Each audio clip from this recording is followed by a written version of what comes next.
میرے نبی نے چنا اسلام کی عزت کے لیے، مانگا ہے، مانگا،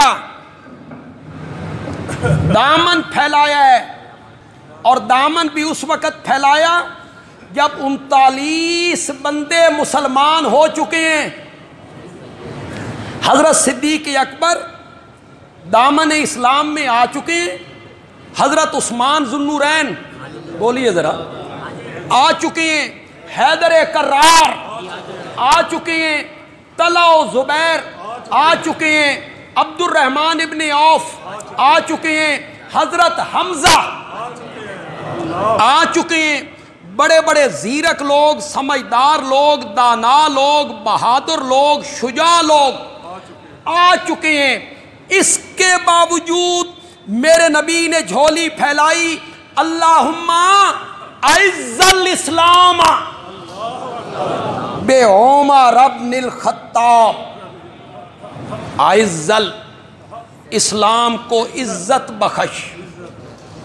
یہ میں نے لفظی معنی کی، اسلام کو کیا بخش؟ عزت بخش، اسلام کو عظمت عطا کر، بے عمر، کس کے ذریعے؟ عمر کے ذریعے۔ میرے نبی نے دامن پھیلایا، میرے نبی نے التجائیں کی، میرے نبی نے عرش والے کے سامنے آرزویں رکھی، اعز الاسلام، اسلام کو عزت دے، خطاب کے بیٹے عمر کے ذریعے۔ اس کا میں خطیبانہ معنی کیا کرتا ہوں۔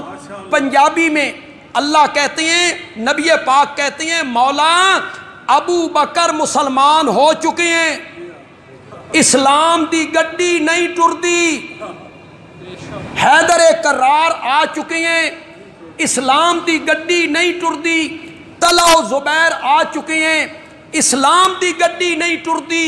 یہ اسلام دی گڈی توڑنا چاہنا نا، خطاب کا بیٹا عمر دے دے۔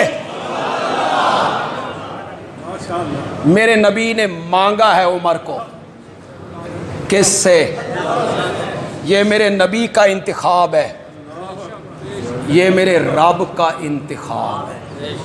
جو عمر کو بھونکتا ہے وہ رب کے انتخاب پر اعتراض کرتا ہے، وہ میرے نبی کے انتخاب پر اعتراض کرتا ہے۔ یہ میرے نبی کا انتخاب ہے، یہ میرے رب کا انتخاب ہے۔ میرے نبی نے مانگا ہے، میرے رب نے بھیجا ہے۔ امیر شریعت نے کتنا خوبصورت جملہ کہا تھا۔ امیر شریعت کی باتیں بڑی خوبصورت باتیں ہیں، عطائے الہی ہیں، عطائے الہی کتابوں میں لکھی ہوئی نہیں ہے۔ کتنی خوبصورت بات کی۔ کسی نے پوچھا، شاہ جی حضرت سیدنا علی رضی اللہ تعالی عنہ آپ کے بابا ہیں، آپ ان کی اولاد ہیں، اور حضرت عمر رضی اللہ تعالی عنہ خلیفہ ثانی ہیں، ان میں فرق کیا ہے؟ حیدر کرار میں اور خطاب کے بیٹے عمر میں فرق کیا ہے؟ فرق کیا ہے؟ شاہ جی نے 2 لفظوں میں فرق بیان کیا، لیکن علم کا دامن موتیوں سے بھر دیا شاہ صاحب نے۔ شاہ جی نے کہا فرق یہ ہے کہ علی مرید محمد ہے، عمر مراد محمد ہے۔ علی خود آیا ہے، عمر خود نہیں آیا، عمر خود نہیں آیا۔ عمر کو دامن پھیلا کے میرے نبی نے رب سے